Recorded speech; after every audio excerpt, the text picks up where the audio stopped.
ओम नमः शिवाय भक्तजनों। आज हम सुनेंगे सोमवार की व्रत कथा। सावन के सोमवार और साधारण सोमवार, इन दोनों की व्रत कथा एक ही है। आइए शुरू करते हैं।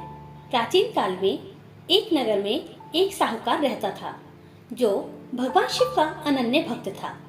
उसके पास धन धान्य किसी चीज की कमी नहीं थी, लेकिन उसकी कोई संतान नहीं थी और इस कारण वह बहुत दुखी रहता था। इसी कामना को लेकर वह रोज भगवान शिव के मंदिर जाकर दीप जलाता था और भक्ति भाव से उनकी पूजा अर्चना करता था। उसके इस भक्ति भाव को देखकर एक दिन माता पार्वती ने शिव जी से कहा कि प्रभु, यह साहूकार आपका अनन्य भक्त है, इसको किसी बात का कष्ट है तो आपको उसे अवश्य दूर करना चाहिए।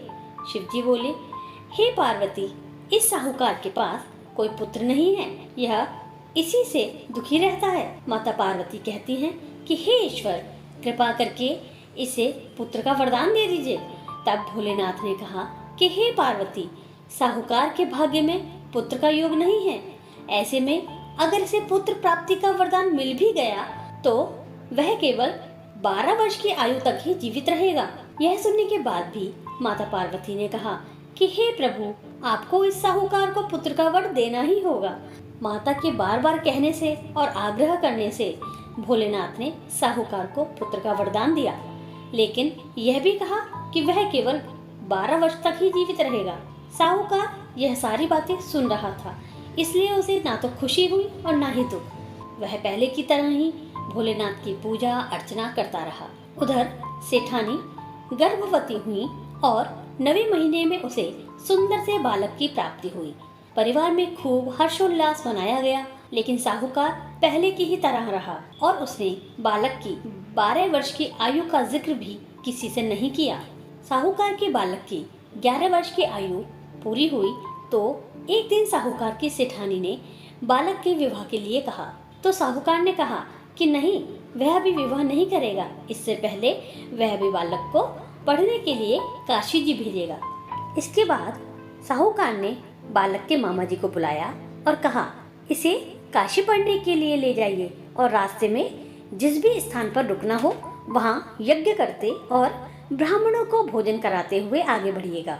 बालक के मामा जी भी बालक को लेकर इसी प्रकार करते हुए जा रहे थे कि रास्ते में एक राजकुमारी का विवाह था। जिससे विवाह होना था वह एक आंख से काना था।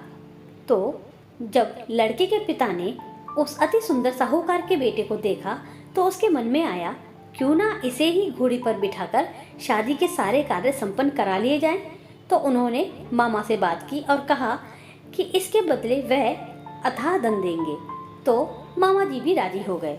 इसके बाद साहूकार का बेटा विवाह की वेदी पर बैठा और जब विवाह कार्य संपन्न हो गए तो जाने से पहले उसने राजकुमारी की चुनरी के पल्ले पर लिखा, तेरा विवाह तो मेरे साथ हुआ है, लेकिन जिस राजकुमार के साथ तुझे भेजेंगे वह तो एक आंख से काना है। इसके बाद वह अपने मामा के साथ काशी के लिए चला गया। उधर जब राजकुमारी ने अपनी चुनरी पर यह लिखा हुआ पाया तो उसने राजकुमार के साथ जाने से मना कर दिया। राजा ने भी अपनी पुत्री को बारात के साथ विदा नहीं किया। बारात वापस लौट गई। उधर मामा और भांजे काशी जी पहुंच गए थे।